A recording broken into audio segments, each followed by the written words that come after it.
All right, let's get into this. We're doing a deep dive into the hidden side of global broadcasting, the stuff that moves these massive high-res video streams over, huge distances. Right.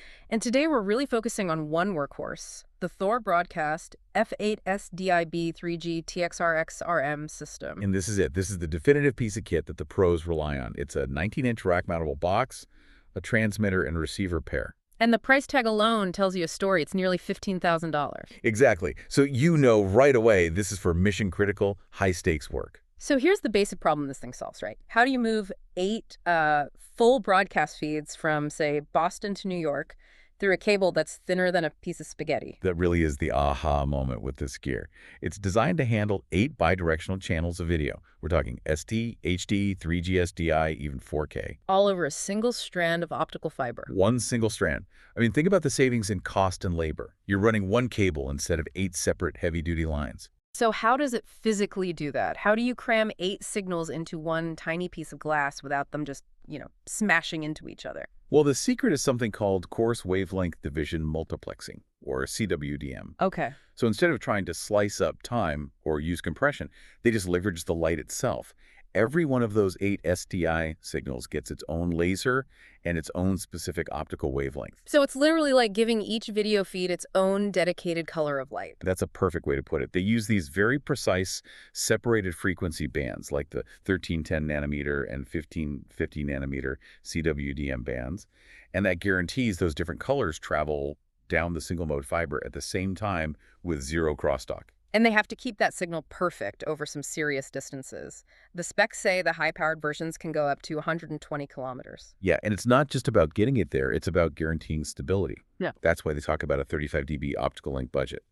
It's jargon, but it just means they build in enough power, that's the 35 decibels, to cover the full 120 kilometers and account for things like splices or aging fiber or even big temperature swings. Okay, so distance is one thing, but what about the sheer amount of data? I mean, this box supports everything from standard def up to 3G-SDI, which is, 1080p at 60 frames per second. It is. So if that's the base speed, how does it get to ultra-high definition? How does it handle 4K? This is where it gets really smart. It basically bypasses the speed limits by using aggregation.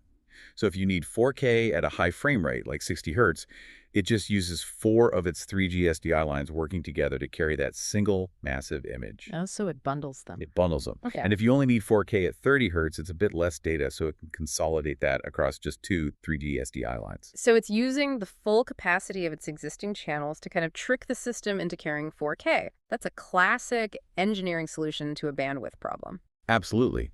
And you have to remember, it's handling the whole signal. The video, yes, but also any embedded audio and data. It supports up to 16 channels of audio for every single SDI input. And to make sure that quality doesn't drop over 120 kilometers, the signal integrity has to be a top priority. It says here the video is equalized and reclocked before it even hits the fiber optic cable. That pre-processing is non-negotiable for reliability.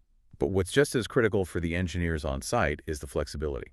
The loop-out feature is huge. Okay, what's that? On the transmitter, you get an output so the operator can monitor the feed locally, before it even leaves the building.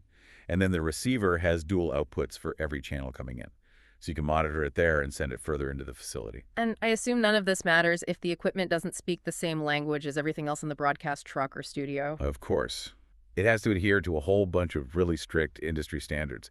The big ones are the SMPTE standards, those codes like ST4253, 292, 44M. They're the rule books that guarantee everything just works together globally. And just for you listening, it's important to know this isn't some fragile piece of lab equipment. It's a rugged 1RU rack mount box.